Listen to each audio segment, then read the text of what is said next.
This is how you build a LinkedIn profile as a marketing student.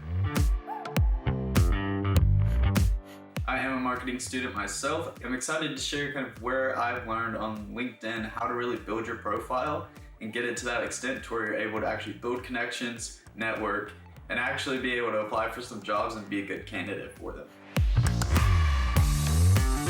You're gonna wanna start with a really good profile picture headshot, and you're gonna have some sort of cover image that's going to either relate to what school you're going to if you're a student, or really what industry you're trying to go into or really enjoy working in. So I know for me, right now I'm in the area of Atlanta. So I used a picture of an Atlanta skyline in my cover, and then my profile picture is just a composite picture from my fraternity composites, but it's a really good headshot photo. It's professional. I have a suit and tie on, and it looks really clean and good with my profile. Step 2 in building your LinkedIn profile is going to actually be very important. When we're talking about your title, which is right underneath your name, and I'll show that right here, as you're putting together your title, you don't want to put that you're a student. So it's not that because you're trying to tell people you are unprofessional or not quite there yet. The reason why is because the more confident you seem in that title and the more clear you are with what you want to do, it's going to help employers, or it's going to help your connections really understand where you are, who you are, what you're interested in. So for me, I've got things like digital marketing. I'm a marketing enthusiast. So all of these things are going to really tell people as soon as they hit my profile who I am, what I like, where I'm trying to go. Next up is going to be your interests or talks about. So with these talks about, these are hashtags that basically correspond with your profile. So this really helps with people that are in your industry figure out that, hey, this guy's in my industry too. I'll connect with him, see where we can grow off of one another. All right, so step 3 when building your LinkedIn profile is going to be for more marketing students that are more in the digital side, whether that's going to be graphic design, video editing, photography, videography, anything of that sort that you can really show physically or virtually on your LinkedIn profile. This is going to be the perfect place for you to do that. And that's simply by adding your portfolio link in your LinkedIn profile. Now, if you don't have a portfolio website yet, there's plenty of ways you can do that, and I'll dig into that on another video. Not only do you want your portfolio in your bio, but it's also great to have it in the featured section. I've got my resume and my portfolio listed in the featured part of my LinkedIn profile. And so what this does is, first of all, the resume is there. So if there's any hiring managers that kind of just want to see your brief breakdown of your experience without necessarily having to look and scroll through all of your LinkedIn profile, perfect place. It's right under your bio, and it's perfect for them to be able to really see what you've done, your experience, and if you were to apply, how are your skills relevant to their job position? All right, so the next step might seem obvious, but it's actually more important than you might think.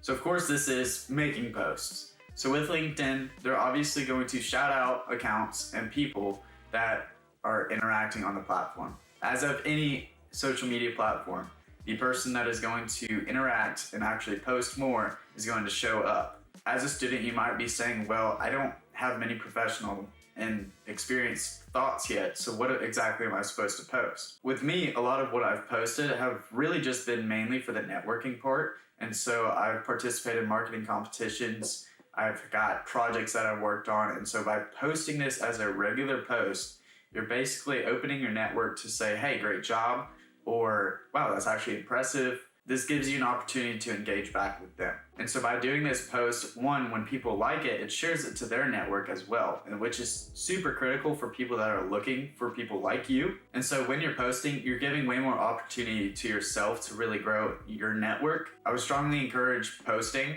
It's not necessary right now at the moment, especially when you don't have much experience or knowledge yet. But if you do and you have something to share, go ahead and share it.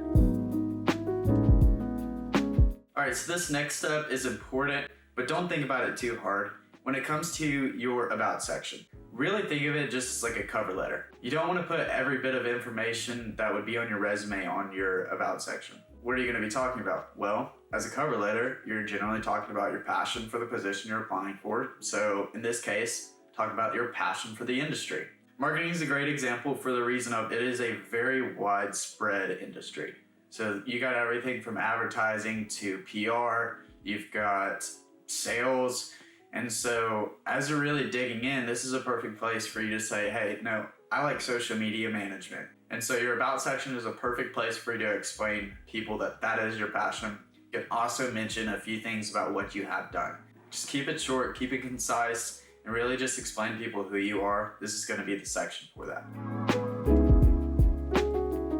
All right, so this next step is something that a lot of people do, but at the same time, a lot of people don't do enough. So when it comes to your experience, many people have experience, they don't know they have experience. Or many people have experience, they just haven't put it up yet because they've been putting it off. With your experience, don't think about it too deep. If you've done anything that can correlate to whatever industry you're going into, or even just stuff that keeps you busy, add it into your experience.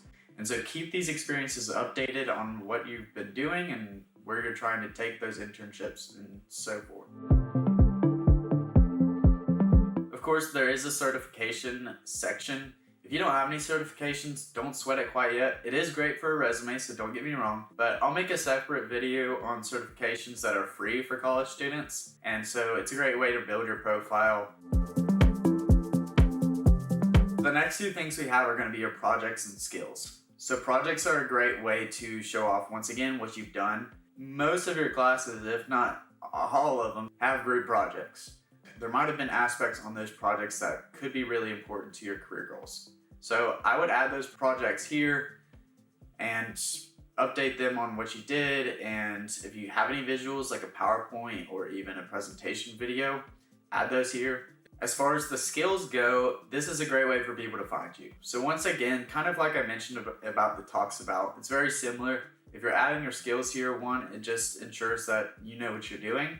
Skills are a very important part, really just show once again where you're interested, or if you have any like leadership experience or any of the more soft skills versus hard skills. Hard skills are great, but soft skills are going to be kind of the great place here because people can actually see, oh yeah, he did do team building when he was a part of this fraternity.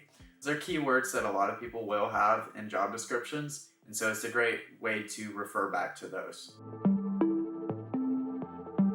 Now, this is a question that I get from a lot of students around me is, should I add my courses to my LinkedIn profile? One might say, I doubt people are ever really going to look at the courses that I'm taking. I would only add courses that are relevant to your industry that you want to work in. So like for me, if I'm marketing, I don't necessarily want to add college algebra to my courses because really that doesn't have too much to do with where I'm trying to go or what I want to do. It could, but at the end of the day, people that are looking at my profile that might be wanting to hire me, they're going to mainly be working for stuff like consumer behavior, marketing analytics, marketing strategy, social media marketing. Those are the courses that they're really going to care about. Yes, they might involve some of that math in them, but it's not really one that's just dedicated to college algebra. Everybody has to take college algebra. All right, now down to the final two are going to be the awards and organizations. So with the awards, if you have any, put them on there. There's no sense of not having them on there. It builds credibility. It shows you that you're a hard worker. Some of these that I would suggest for a lot of students that don't put it on their LinkedIn, if you make Dean's List or President's List, put that on there. That's great to show employers that you do work hard. Even if your GPA is not top, it shows that you're trying to work harder to work back and get that GPA up. And finally, like I mentioned, organizations. This is probably more important than you think. If you've participated in anything outside of just your schoolwork, so this is really great to show time management skills as well as just team building and organizational skills. It opens up a whole new door of opportunity of what you can say you've done. All right, guys, that's going to wrap it up for today's video on how to build your LinkedIn profile as a marketing student. If you find a lot of useful information in this video, I would really appreciate a like to this video, or you can subscribe if you want to stay tuned for future videos. And I hope to see you on the next video. Bye, guys.